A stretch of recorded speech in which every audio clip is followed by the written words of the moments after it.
Welcome FPL fans, here we are with my initial thoughts for Game Week 34. Now this is a new series to the YouTube channel, so what you can expect from today's video is some FPL opinions, some key information for Game Week 34 and much more. So let's not waste time and get straight into today's video.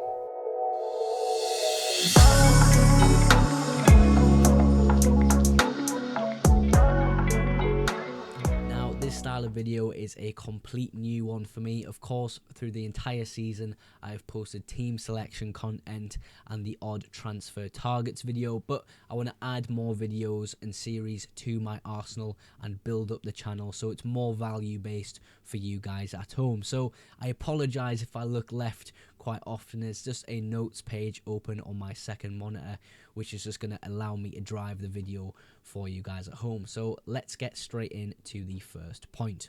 Now, Spurs defenders, let's have a little talk about them. I think everyone knows that they've kind of came to a dry spot now. There's not necessarily a lot of attacking returns.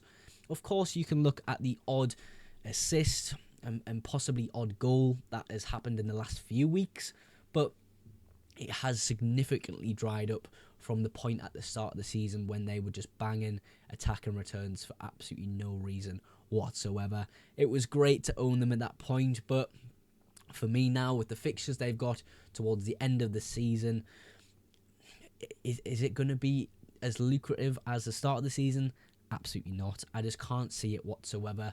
I feel as though they've only got one thing to play for, and that is Champions League. So you can expect good minutes from their best players, such as like Heung-min Son, maybe a Pedro Porro, Udogie, Van der Ven and Christian Romero are going to get a lot of minutes going to the end of the season. A lot of rotation through the rest of the squad.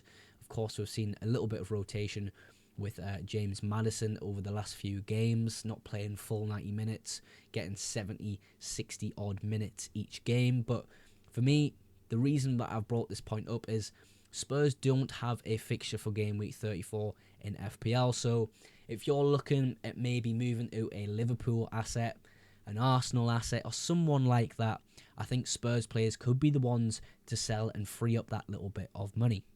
Moving on, I just want to touch upon Newcastle for a second. Now, they absolutely shocked us all by putting 4 past Spurs and not conceding whatsoever. Myself, what I did as transfers last game week is I actually took Gordon out, put in Brenton Diaz of Sheffield United, and then took Areola out and put in Raya from Arsenal. Now, of course, this move absolutely backfired on me because I could have had Gordon off the bench as well as a starting goalkeeper of Dubravka. Massive points lost, but for me, I was setting up double game weeks onwards to the end of the season. Towards the end of the season, let's just talk about the fixtures of Newcastle. I think they're absolutely fantastic.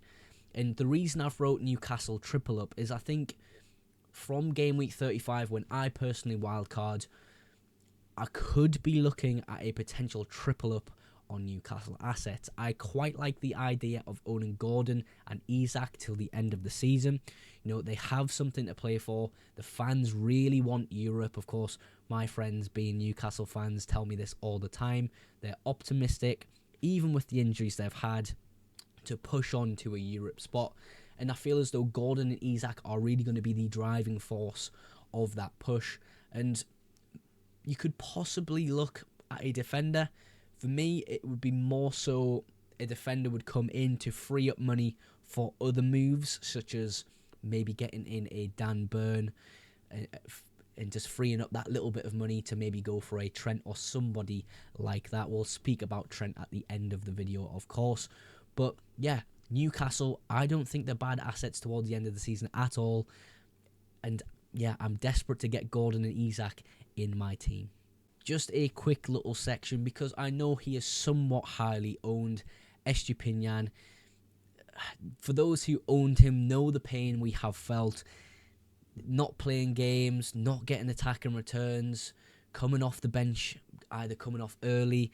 He got injured at the weekend. I'm not sure the severity of the injury, but I think we all know what to do with Estupiñán. Even with the double and 37, he's got to go blood because, yeah, washed. So yeah, just for those who own him, I just wanted to mention that at this point in the video. Just a quick little chat about Pep and Man City. We had a little bit of a situation at the weekend which caused a lot of people to make moves that they wouldn't have necessarily made if we knew who was actually starting for Man City. It got leaked to us that Erling Haaland and Phil Foden were starting against Luton, so a lot of people captained Erling Haaland, of course, because why not? It was probably one of the better captaincy options that week. Phil Foden, a lot of people started Phil Foden and expected him to play against Luton. He didn't come on for a single minute.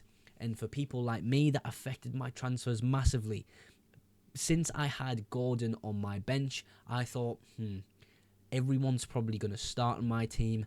Let's get rid of him and get ready for the double next week. Of course, massively backfired and was a real problem. But the main thing I want to talk about with this section is the fact that players like Foden, players like Haaland, players like Guardiola are going to get benched. There's no hiding from it. They will get benched. They need the fitness and availability of these massive players, not only in the Champions League but in the Premier League as well.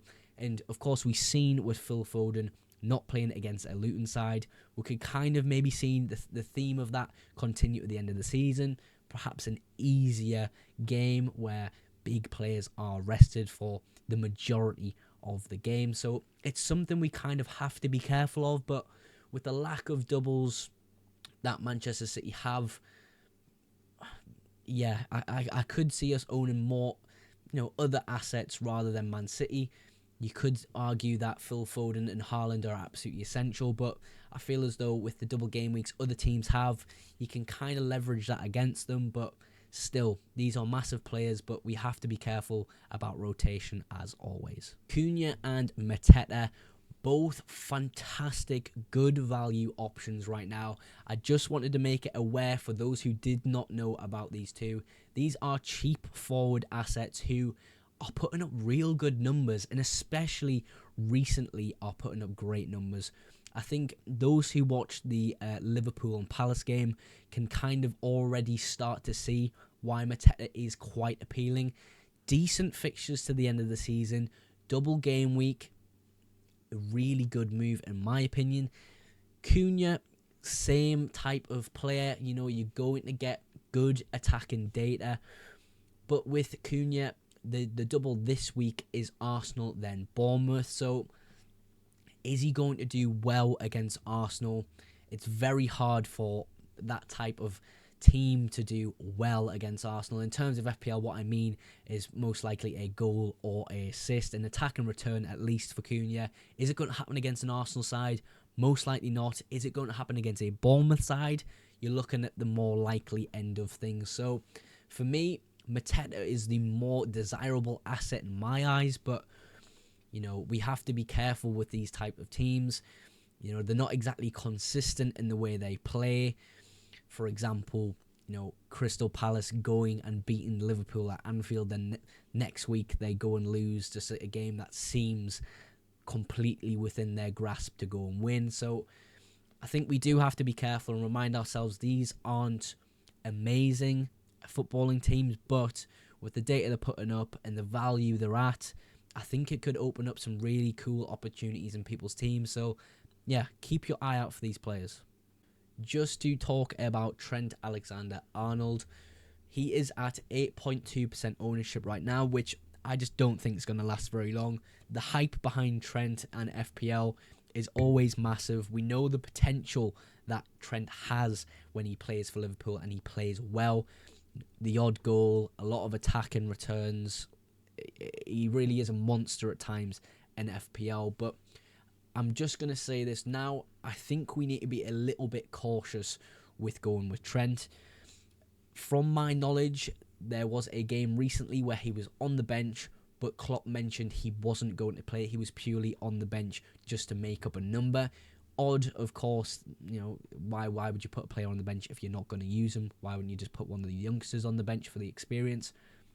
Who knows? But yeah, against Palace, of course, on the bench again. Conor Bradley getting injured and Trent having to come on. it doesn't scream to me that Trent is completely ready, and I can kind of expect the odd player to maybe take a few minutes off him towards the end of the season. Could maybe he lose a start or two, potentially, but I feel as though the more he's going to play, the more he's going to return to match fitness. So I'm not too worried about it, but it's just something in my mind that's putting me off Trent at the moment.